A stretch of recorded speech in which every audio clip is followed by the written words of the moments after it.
Je suis né entre le fleuve et la mer, symbole de dualité entre le goût et la mer.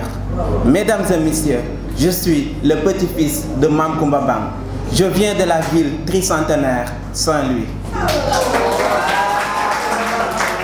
Monsieur le présentateur, honorables membres du jury, chers professeurs, charmants publics, chers co-débatteurs, bonjour.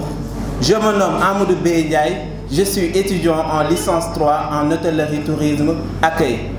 Aujourd'hui, j'ai l'honneur et le privilège d'être ici à cette grande compétition d'art oratoire. Pour aujourd'hui, on a comme thème, pour se développer, l'Afrique doit mettre l'accent sur l'éducation, la santé, l'économie. Quant à moi, je vais mettre l'accent sur l'éducation. Georges-Jacques Danton, juriste français du XVIIIe siècle, disait « Après le pain, le premier besoin d'un peuple, c'est l'éducation ». Nous savons tous que notre continent est le moins développé et le moins avancé de la planète.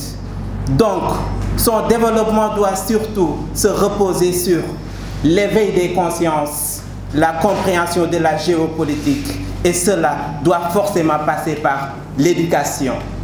Et il avait raison de le dire, Nelson Mandela, que l'éducation est l'arme la plus puissante qu'on puisse utiliser pour changer le monde.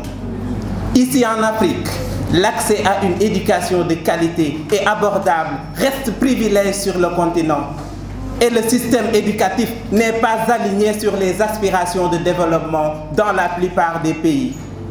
En outre, le taux d'abandon scolaire reste élevé sur le continent et les élèves n'apprennent pas forcément à l'école.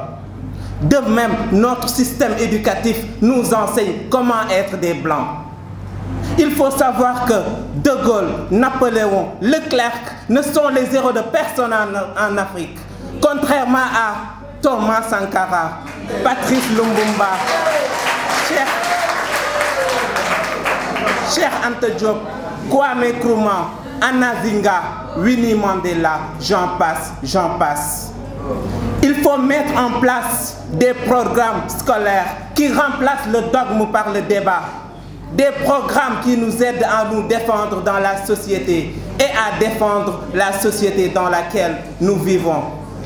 Des programmes qui nous fassent passer du statut de population à celui de citoyen, de l'État africain à celui d'humain. À côté du système scolaire, mesdames et messieurs, c'est le système éducatif que nous devons revoir. Les parents, la famille, la société éduquent.